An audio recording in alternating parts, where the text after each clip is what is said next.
TC, big night out tonight. Big night out. The night before Thanksgiving. Always a big night out. Always a big night out. If I'm lucky, I will get the girls in my kitchen before they go out, and I love seeing them all. So it's very fun. Reconnecting with old friends, especially for those who are, home from school and so forth. Exactly. Absolutely. Young adults. Okay. If you have nothing to do, may I recommend the Parks Casino? Tonight, comedian Joey Diaz at 8 p.m., plus an after party in the Liberty Bell Beer Garden. Parks Casino and Sportsbook, the #1 casino in Pennsylvania. A lot of fun stuff.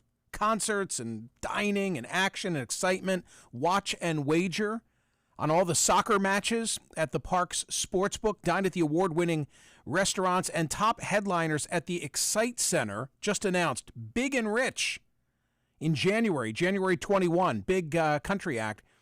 Deep Purple, whoa, February 10, and Gin Blossoms on February 25. Visit parkscasino.com for tickets and all details. Got to be 21 or older. Gambling problem, call 1-800-GAMBLER. Time now for the headlines from Smerconish.com, the newsletter. I will be participating in Cyber Monday this year. Listen to you. This sounds very official. Some Smerch merch. Do you care to share? Deals. I don't care to share all, but I will say this.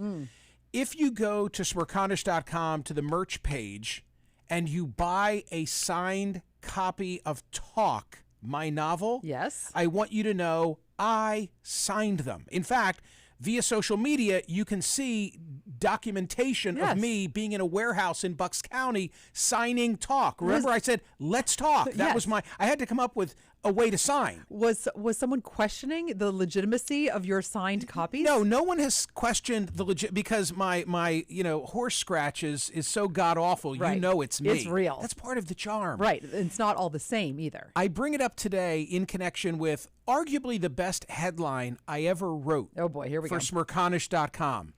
It ain't me, babe. It ain't me, babe. Uh-oh. Fans who forked over $599 to purchase hand-signed copies of Bob Dylan's new book, The Philosophy of Modern Song, will get their money back. According to publisher Simon & Schuster, they've been receiving complaints that the signatures were done in a penned replica form. That means Autopen. Wait a minute. Autopen, like members of Congress? Bob Dylan. Come on. I have so many questions. First of all, how did Simon & Schuster think this was a good idea to to market them as signed and sell them with Autopen? How did they think they were going to get away with it? And initially, they refused requests of refunds, maintaining that each individual copy of the limited signed edition of Bob Dylan's The Philosophy of Modern Song was personally signed by the author and is accompanied by a letter of authenticity. That's what they first said. But then they backed off from it. Maybe they were scammed. To those who purchased... I think it starts at the top. To those who purchased The Philosophy of Modern Song limited edition, we want to apologize. They said in a tweet, as it turns out, the limited edition do contain Bob's original signature, but in a penned replica form. What? I think they were scammed. You think Dylan scammed them? Yes. Wow. That is my take on this. How about this? Autopen complaints also levied against Dolly Parton and Kenny Loggins' signed books. That is incorrect. Dolly Parton can do no wrong. Parton's signed limited edition version of Song Teller, My Life in Lyrics, going for $325. I think Talk goes for like 35 or 40 bucks, and I did sign them. It's a bargain. I did sign them. It's a bargain. I'll give you 3 versions of Talk for one fake Bob Dylan. How's that? Pretty much balances out. Oh, my God. Anyway, Cyber Monday, we'll have some specials, so keep an eye on my social media. Great gifts. Great gifts. I love the hats. I mean, I'm a hat guy. I wear the hat every day. And I don't wear it like, I'm going to go promote some merch. It's just a good-looking hat. Remember how we talked? black hat. Remember how we talked last week about whether I would receive my latest merch order in time for my parents? So my parents arrived yesterday. Yeah, I know. And guess what? Yeah, I was able to present them with hat, tank top, and I know. I saw Helen like holding it up. She had just gotten it. It doesn't count unless she wears it. My father was wearing the hat. I appreciat that. Oh my gosh. Yeah, thank you, Woody. It was cold in the kitchen, okay? Helen's holding it up. Is this enough? No, put it on. No, what is wrong with you? It was lovely. Yesterday at Smerconish.com, poll results, another spectrum, 17,464. Who among the following is the most likely GOP breakout star of 2024? At the top, and we listed everyone who spoke in Las Vegas at the Republican gathering last weekend, except DeSantis and not Trump, because they wouldn't be breakout stars. Larry Hogan, Chris Sununu, Nikki Haley, and a percentage separated them, not even. Larry Hogan, 25.61%, Chris Sununu, 24.2%, Nikki Haley, 23.74%. So those were the top three. And then there's a big drop-off when you get to Chris Christie, Tim Scott, Mike Pompeo, Mike Pence, Rick Scott, Ted Cruz. I'll have something to say about Pompeo. Remind me, I want to talk about what I said on New Day today. But if you look at the thumbnail for the YouTube presentation today, and as contained in the Smerconish.com newsletter, you see Joe Biden's face on the body of a wrestler, a pro wrestler. One of my favorite stories of the day, and of course it makes the cut for the website and the newsletter, is a CNN story about two pro wrestlers in Appalachia. I mean, they are not at the tier of the WWF or however many W's there are in it, but there are two guys like out there earning a living. Bo James is one of them. Dan Harnsberger is the other. And TC, the reason I love this story about the two pro wrestlers is because it's everything I've said coming full circle. You know, because you've heard me speak often, that I often like to say that I was a kid who loved sitting on a beanbag chair and watching pro wrestling. And now, look at me. I work in the media equivalent of pro wrestling. It's been part of your narrative. I think as long as I've known you, it has gotten more focused and unfortunately more true and real. But it has been the wrestling has been part of you since as long as I've known you. I try, because I like making the point that when I was a kid watching pro wrestling, it was fake and our parents knew it was fake. Today, the media remind me of pro wrestling because every side is locked in its corner. Right. There's a good guy and a bad guy, and you're rooting for one side or the other. You've heard the whole pitch. The point is this. The point is you got these two pro wrestlers in Appalachia in the CNN story, and you can watch the video as well. And, of course, they adopt personas, right? So they decide after the 2016 race between Hillary and Trump that they've got to get political and craft a character called the progressive liberal. I don't think the guy does it all so well. Like, he has a really good idea, but I don't think he does it all so well. But Dan Richards plays the bad guy who's the progressive liberal in these Republican voting mining towns of Appalachia, where they get a couple of hundred people to come out and watch pro wrestling. And he comes out with a Joe Biden shirt on, and now it's gotten dangerous for him because it's evoked such a reaction. He told CNN, the crowd has taken on more of a violent approach toward me. I had rocks thrown at me. A lady pulled out a lighter and tried to light my trunks on fire while they were on me. And someone else pulled out a switchblade. Okay, that's not funny. I mean, I'm kind of laughing because it's so absurd. But, okay, can we... These are characters. I mean, I remember. Can we differentiate? Can we, real versus fake versus yeah? What? I mean, I used to root against, George the Animal Steel. Was that the one that or threw the Iron salt? Sheik? Was there salt throwing? No. That was Professor Teru Tanaka and Mr. Fuji. Okay. See, and they would tie them to current events. They would tie. I remember there was Pompeo Firpo scared the crap out of me for a while. Like, was Pompeo Firpo? I don't know. I think he came out of like the woods and he was like a really hairy guy and he was just a wild man. But it's how now did that tie to current events? That didn't. Oh. That didn't. But it's now come full circle. It's now come full circle that they're just making a character, a political character, but it's too dangerous. That is insane. That's insane. I'm trying to think, and it's a shame because people listening and watching are going to say, Michael, don't you remember this? Like, there would be the Iron Sheik. Was he Iranian at a time when we were, at odds with Iran? I guess we're still at odds with Iran. Was it just like ethnic, racist, terrible stuff that went on? No, it wasn't. It wasn't really ethnic or racist, but it was. Pointed. It was pointed. Yeah, it was pointed. But well, now it it's like to be. So now, if you want to create a detestable character, you make it a political character. That is in the image amazing. of the president. That is amazing. Yeah, I have to say. read the story. I said I was on CNN early this morning talking about Mike Pompeo. So Mike Pompeo, who is, of course, Donald Trump's Secretary of State, and now, has his toe dipped in the water in terms of running for the presidency. He's asked who is the most dangerous person in the world, and he says it's Randy Weingarten, the teachers union president. Why would he say that? I was asked on television. He would say that because, putting aside, I guess, Vladimir Putin or Kim Jong-un or President Xi. No, he thinks it's Randy Weingarten. I needed to go and take a look at the question and ask, was he really asked worst person in the world? Was he at least asked worst person in the country? But, how do you gin up the Republican base? You talk about education and parenting. It elected Glenn Youngkin. And so it's, to me, here's the takeaway. It's, to me, the clearest sign that Pompeo really does have some interest in running for the presidency. I think that's the net effect of the story. You know what's more clear indication? He is fighting weight. He is, isn't he? Yeah. Yeah. To me, I saw the video of him from just played audio of him from the Jewish Coalition, and I was like, he's looks remarkably different. I'll have what he's having. Yeah. That's what I need. Or you won't, because he's obviously not having it. I'm not even waiting for tomorrow. I've probably eaten a full pumpkin pie. Why? In the last couple Why are you of eating days. the pumpkin pies?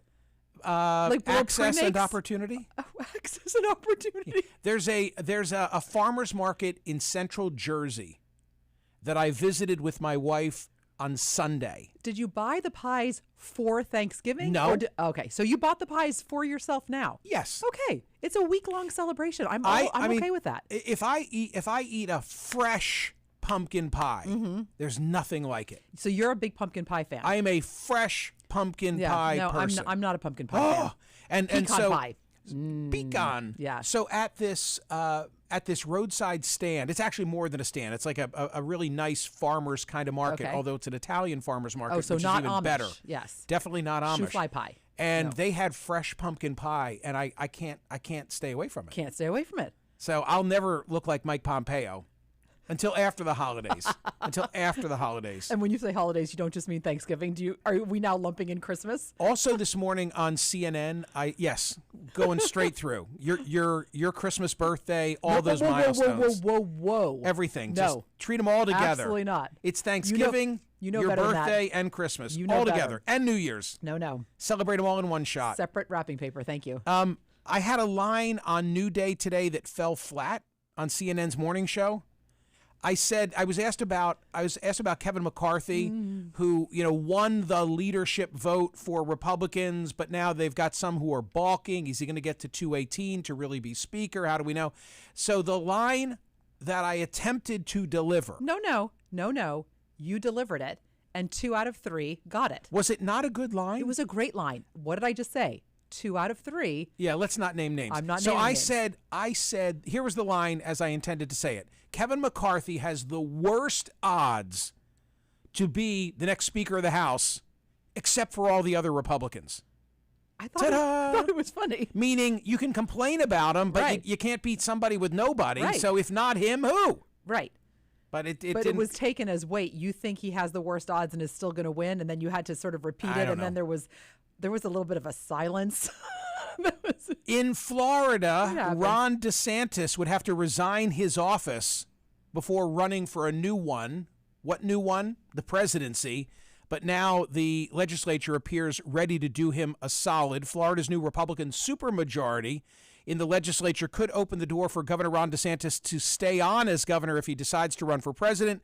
Florida law says officials must resign their office when running for a new one. However, when it comes to the presidency, there are questions about when that resignation must occur.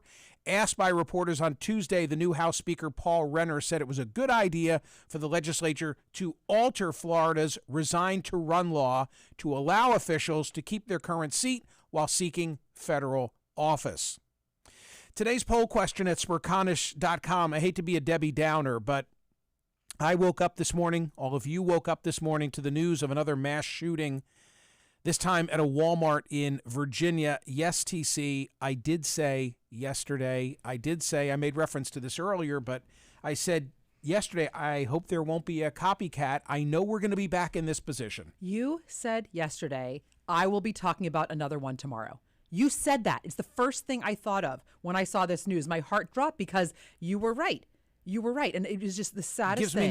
Gives me no glee, and I'm not a soothsayer. Oh my gosh! But it just goes back to the poll question. Isn't that where we are? The poll question today asks this: is it time to acknowledge that mass shootings are a permanent part of American life? I didn't say is it time to accept, because that evidences some level of tolerance. I'm not tolerant of it, but it's like, what am I really saying? Like, this is the way it is.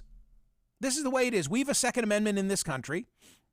People have a right to bear arms. The way in which the meaning of militia was interpreted by Justice Scalia in the Heller decision makes it such that this problem is not going to go away.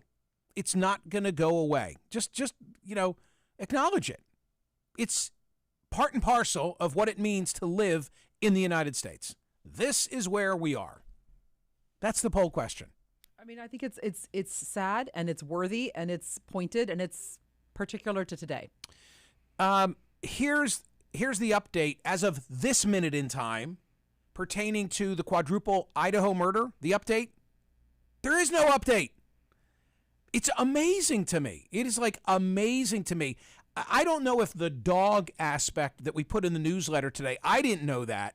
I didn't know that there apparently there was a dog present. Now the dog is with Jack, the boyfriend. How can a dog help anything? No, but I just, like, the dog maybe saw it. I'm not making light of it. I'm sure, but that doesn't help us solve the murder. TikTok videos have emerged of murdered University of Idaho student Kaylee Goncalves with her adorable dog Murphy, who now appears to be in the custody of her on and off boyfriend Jack Duquer, I think. An exclusive photo obtained by the Post shows a person who appears to be Jack with a dog matching Murphy's description leaving his parents' house for a walk further along. The Moscow Police Department said Monday that officers had located a dog at the residence after the brutal murders, who had been spared the brutality alongside two surviving roommates on the first floor of the property. I don't know what to make of it. They've done it for the World Cup. What about for my golf ball? Headline from Michael, do you really want this for your golf ball? Headline from the 538 blog: when the 2022 World Cup made its debut on Sunday, it kicked off one of the most significant in-game uses of technology in sports history. All tournament-long match balls will contain a sensor that collects spatial positioning data in real time, the first World Cup to employ such a ball tracking mechanism. I just think, and I don't lose the number of golf balls that I used to lose, especially now. You used to keep track of how my score. Your score was based on how many balls I lost per nine. You don't do that anymore. So if I shot a 7, it means I lost 7 balls in 9 holes. I haven't lost.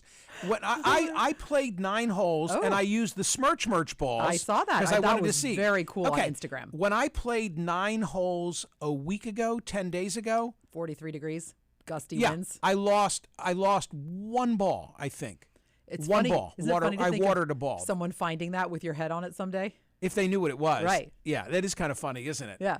So I'm sure the technology exists, that there's a tracker on your golf ball. You hit an errant shot, you open up your iPhone, and it takes you right to it. I'm sure.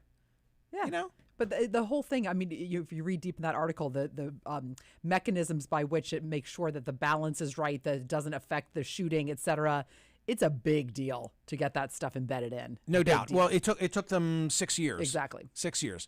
All right, I got a lot of other stuff here, but I'll simply say this: I am tearing through season 5 of The Crown. Oh, and the episode that I most recently watched was the Annus Horribilis episode of The Crown. Is it Horribilis, not Horribilis?